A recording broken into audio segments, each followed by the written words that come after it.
Met Angelique del Castillo, DA91 voorzitter, spraken wij over een aantal actuele zaken. Del Castillo reageerde er als volgt. We hebben u gemist, mevrouw Del Castillo, bij de acties op het Onafhankelijkheidsplein, de acties van de politie en delen van de gemeenschap. Ja, meneer Ganesh, natuurlijk, ik was er niet. En dat was een bewuste beslissing, omdat de politiebond heeft aangekondigd dat zij actie gaat voeren. Ten eerste ben ik niet in politiedienst, dus daar hoor ik dan niet thuis. Ten tweede, de politiebond, haar acties, zijn aangekondigd met een aantal redenen aan de basis daarvan. Maar deze redenen zijn geen nieuwe dingen. Ik ben ook bekend ermee. Ik heb zelfs agenten hier voor de deur gehad toen we gingen demonstreren tegen het regime van Bouterse. Die me toen al wezen dat ze slecht schoeisel, slechte kleding, ook hadden over hun financiële waardering. Dus dat zijn problemen die al heel lang voortsudderen. Het zijn geen dingen die nu ontstaan zijn. En in deze COVID-periode zag ik dus het als eigenlijk een gevaar dat er zo'n grote groep mensen de straat op gaat. Gevaar voor de volksgezondheid. Bovendien heb ik ook mijn analyse losgelaten op de actie, want u zei zelf delen van de samenleving. De mensen die opriepen om naar deze actie te gaan. En we kunnen ons niet permitteren om naïef te zijn in deze. De achtergronden van de mensen die opriepen zijn mensen die we allemaal weten het vorige regime 100% hebben ondersteund.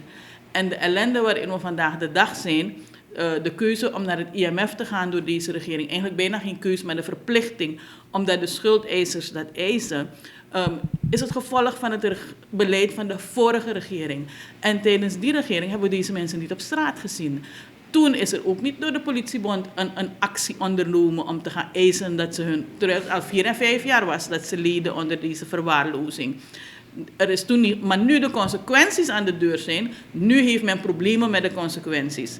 En dan ben ik als verantwoordelijk persoon, kan ik mij onmogelijk lenen om te helpen een klimaat te creëren dat terugkeer faciliteert van diegenen die dit land vernietigd hebben, met name de NDP. Want wanneer we kijken naar meneer Cibrano Piqué en ik weet niet wie elders mensen opriep, dan weten we waar deze mensen hun wortels zitten. En dan weten we ook welk doel ze dienen. En ik zeg, we zijn allemaal ontevreden. Wij hebben heel veel kritiek op zaken die deze regering doet. Met name het benoemingsbeleid, maar ook de slechte communicatie, de zigzagbeleidsvoering eigenlijk. Dan hoor je dit, dan hoor je dat. De gebrek aan zekerheid voor deze samenleving. Een totaal compleet verlies van vertrouwen in de leiding van deze samenleving. We hebben kritiek, maar nochtans zeggen wij dat wij die kritiek uiten en streven naar een beter Suriname. En dat betekent een Suriname waarin verantwoordelijke politici aan de macht zijn en aan de macht komen. En dat houdt zeker geen paarse regering in, nimmer meer. Die hebben bewezen wat ze met dit land hebben gedaan. Een heleboel problemen nu zijn de erfenis van het wangedrag van de NDP-regering afgelopen 10 jaar. Dus ik was er niet, nee. En een bewuste keus, omdat ik zeg, wij leveren onze kritiek, we roepen de regering tot de orde, we stellen eisen, maar wij dragen niet bij aan terugkeer van Paars. Wanneer zou of zal DA91 dan wel een actie ondersteunen en is actie voeren op dit moment wel verantwoord? Actie voeren is een democratisch recht. Hoewel, net wat je zegt, het verantwoordelijkheidsgevoel komt erbij kijken. Dat wil niet zeggen dat je moet gaan zwijgen. Er zijn nog altijd actiemodellen om te zorgen dat die regering hoort en ziet wat nodig is. En DA91 ondersteunt eigenlijk elke actie met een eerlijke, open agenda voor goed bestuur. Zoals ik reeds aangaf, wanneer er een actie zou zijn voor bijvoorbeeld de nierdialysepatiënten, die de dekking is te weinig. We weten het, dat heel wat mensen die nierdialyse doen in financiële problemen komen, omdat ze het niet kunnen betalen. De dekking vanuit SZF is niet volledig. En er zou zo'n actie zijn, dan zou je daaraan kunnen ondersteunen. Je zou je sympathie kunnen uitspreken. Je zou kunnen zeggen, je gaat met 20 mensen een petitie aanbieden die gewoon grote afstand hebben als vertegenwoordigers van een grote groep. Er zijn mogelijkheden om online, we zijn recent begonnen, vorige week hebben we mensen opgeroepen. Zeg, we zijn allemaal ontevreden, begin online je protestbord te plaatsen. We weten dat bijvoorbeeld ook buiten onze grenzen in de wereld zijn er mensen die willen protesteren tegen beleid. En we hebben een voorbeeld gezien van onder andere in Rusland, waarbij een massale online campagne is geweest en iedereen online zijn protestbord heeft geplaatst. En het heeft effect gesorteerd, omdat het gewoon regende van de protestborden op de social media. En we weten dat ook deze regering naar de social media kijkt. Dus dat is één aspect waar we mee bezig zijn. Maar daarnaast kan je dus nog steeds je brief gaan aanbieden, je petitie gaan aanbieden. Je kan borden plaatsen langs de route. Je kan borden bij je huis plaatsen. Er zijn voldoende methodes om je protest te laten blijken. Daarnaast zijn wij ook groot voorstander dat de assembleeleden nu allemaal persoonlijk tot de orde geroepen worden, eisen gesteld worden, dat mensen ze aanschrijven, ze opbellen, ze aanspreken, eisen dat er een spreekuur komt, dat ze met hun assembleelid in gesprek kunnen gaan. Omdat dat zijn de middelen die we hebben in een democratie om die regering en het parlement te dwingen te doen wat goed is voor het volk en wat met het volk is afgesproken. Dat is waarmee wij... Dus wij ondersteunen elke rechtvaardige actie die vrij is van een partijpolitiek, hoe noem je dat? Agenda met als doel deze samenleving terug te brengen in de vernietiging. Dat gaan wij niet ondersteunen. Ja. U hebt gezegd net, mevrouw Del Castillo, dat u hoopt of dat ook kan werken. In Rusland heeft gewerkt. De regering daar heeft er gehoor aan gegeven. Maar hier protesteert of roept het volk al heel lang tegen bepaalde gedragingen van deze regering. Eén is dat van nepotisme, waar men heel veel bezwaren tegen heeft. Maar het schijnt toch aan dovemans oren te zijn wanneer we nu plotseling horen dat van de heer Leo Brunswijk. Uw reactie hierop?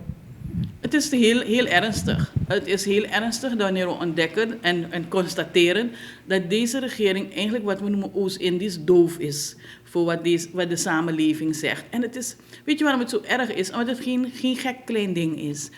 De boodschap die de regering met dit handelen geeft, is één, dat ze lak hebben aan wat deze samenleving denkt.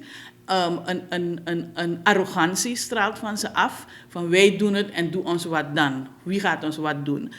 Waarbij ze in feite ook eigenlijk als gegeven nemen dat de DNA ze niet ter verantwoording zal roepen. Dus dat de volksvertegenwoordigers daar het volksvertegenwoordigers zijn niet waard zijn. Want ze gaan het niet doen. Terwijl dit kijkt u, het is niet alleen een kwestie van nepotisme, dat dure woord dat we gebruiken, maar het is ook zeer onrechtvaardig. Het is een gebrek aan solidariteit naar die samenleving, een gebrek aan fatsoen naar de samenleving. Het is een gebrek aan goed bestuur en rechtvaardigheid. We weten zelf hoeveel Surinamers op dit moment niet uitkomen met hun salaris. Ze moeten hosselen om nog iets bij te verdienen. Kunnen dat ook niet meer vanwege COVID-maatregelen, alle beperkingen. Mensen zijn hun banen kwijtgeraakt vanwege de COVID-situatie. En dan is er één persoon of enkele personen die meerdere banen hebben. En niet gewoon omdat ze gesolliciteerd hebben en de beste waren, maar gewoon omdat ze vriend of familielid zijn van de president of van de vicepresident. En meneer Leo Brunswijk bij uitstek, die heeft 4 of 5 banen, allemaal op kosten van de belastingbetaler, want dat geld valt niet uit de hemel. Wij moeten allemaal betalen aan het salaris van meneer Brunswijk. En het is geen klein geld, 22.500. Daarnaast, en dat 4 of 5 maal, toch? Daarnaast is er ook conflict of interest, belangenverstrengeling, want hij is nou ook nog RVC, president-commissaris IBS, en hij is lid van de directie. Dus hij is belast met de controle van zichzelf. Gekker kan het eigenlijk niet. En dat wordt schaamteloos aan deze samenleving gezegd en gedaan alsof het normaal is. En als mensen kritiek hebben, wordt ook nog afgesnoot en gezegd waarom men over hem praat en niet over anderen. Ik zeg, dit kan niet. We eisen dan ook dat de regering het terugdraait. En niet alleen dat al die RVC's verschoond worden van dit nepotisme, deze regelarij. Want de RVC is ons standpunt, is een controlerend orgaan. Het moet de boeken checken, de financiële huishouding, de besluitvorming, het moet de planning checken, alles in de gaten houden dat het bedrijf gezond draait. Daarvoor heb je kennis en deskundigheid nodig.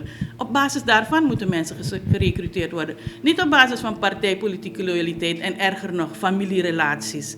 op basis van deskundigheid. Dus het land wordt dubbel en dwars bestolen hiermee, opgelicht, omdat we betalen aan mensen en die mensen presteren niet, want ze hebben die capaciteiten niet.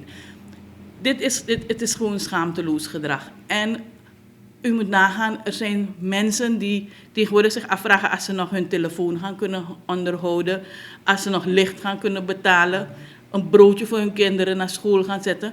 En elke dag wordt het meer. Crisisherstelplan komt straks. We zien de prijzen reizen de pan uit. Als u de winkels binnenloopt, wordt gewoon terwijl je naar de kassa loopt, verandert die prijs. Mensen kunnen zich eigenlijk geen voorstelling meer maken. Sparen is uit de boze. Bouwen helemaal voor de nieuwe beginners. Of reparaties aan je huis. Wiens dak lekt deze regentijd, gaat waarschijnlijk een emmer zetten. Want het is te duur om onderhoud te betalen.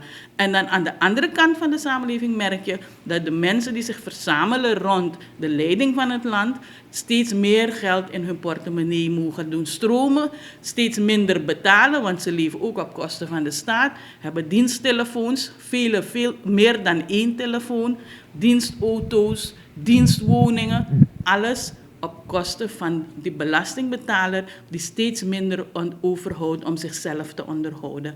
En het is dus schaamteloos, het kan gewoon niet. Het moet teruggedraaid worden. Maar we zien dat de president niets hierover zeggen. Dat is wat mij ook opvalt. En wat ik eigenlijk alleen maar kan toeschrijven aan een gebrek aan leiderschap. En een gebrek aan empathie. Empathie betekent dat hij aanvoelt hoe de samenleving zich voelt. Dat hij in die schoenen kan staan van ons. Er is een ernstig gebrek daaraan. En ook in degenen die om hem heen zijn waarschijnlijk. Want ze zouden moeten adviseren als het hem ontgaat. Dat hij zich tot zijn samenleving moet richten. En tot de samenleving moet praten.